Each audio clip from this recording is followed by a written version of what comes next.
मराठी माणसाला मुंबईचा महापौर करा असं म्हणतायत मुंबईकर. हे वेडे झाले आहेत का तुम्ही? मराठी माणूस हवा आहे तुम्हाला? हे मला कळत नाही यार. काय पॉलिटिकल पार्टीज पण म्हणतात. हसावंसं वाटतंय रे. म्हणजे का माणूस मराठी असला म्हणून काय लगेच मराठी लोकांची कामं करेल अशातला विषय नसतो ना.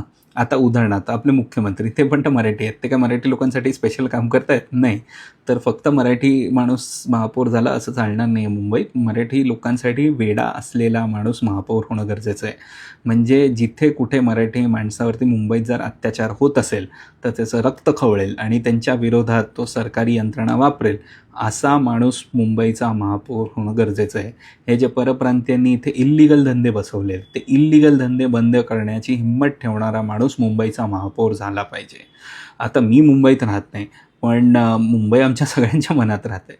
मुंबईत काय होतं ह्याचा परिणाम अख्ख्या जगात राहणाऱ्या प्रत्येक मराठी माणसाच्या मनावरती होतो आणि कुठे ना कुठेतरी जर मुंबईतनं मराठी माणसाचं अस्तित्व संपलं तर अख्ख्या जगातल्या मराठी लोकांच्या डोळ्यात अश्रू येणार आहेत आणि हे आपण नाही खरं तर सहन केलं पाहिजे. कारण आपल्या घरातनं जर आपल्याला बाहेर काढलं जातं आहे तर त्याच्या विरोधात उभं राहणं गरजेचं आहे.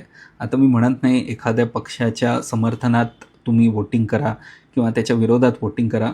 फक्त माझं म्हणणं एवढंच आहे की धर्मांध होऊ नका आणि विचार करून मतदान करा. जय महाराष्ट्र, जय हिंद.